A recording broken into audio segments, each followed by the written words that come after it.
ผู้ประกอบส่วนเข้าในเวียกงานศึกษาธิการเล็กกีฬาเมืองไซจำพรให้นับมือเติบใหญ่ขยายตัวเว้ารวมเว้าเฉพาะเป็นการส่งเสริมเวียกงานกีฬาของโรงเรียนมโสน้ำอ่อนทั้งเป็นการกาวเกียมความพร้อมให้แก่การแข่งขันกีฬามัธยมศึกษาทั่วแคว้นคำไซครั้งที่7ที่เมืองบริคันเป็นเจ้าภาพในเดือนมกราคม2026นี้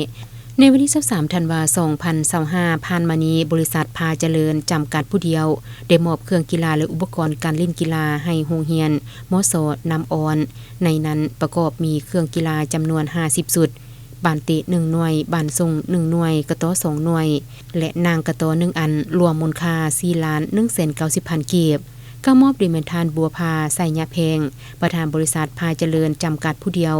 ตั้งหน้าให้โรงเรียนมโสน้ำอ่อนกล่าวรับโดยแม่นทันบุญโฮมแก้วเพียลาผู้อำนวยการโรงเรียนมโสน้ำอ่อนมีท่านแก้วตาสมพันธ์ห้องหัวหน้าศึกษาธิการและกีฬาเมืองครูอาจารย์และน้องนักเรียนเข้าร่วมเป็นสักขีพยานแนวการดังกล่าวท่านบัวพาไสยะแพงยังได้มอบเงินสดจำนวน1ล้านกีบเพื่อสุขอยู่ประกอบส่วนเข้าในเวียกงานที่สำคัญของโรงเรียนตืมอีก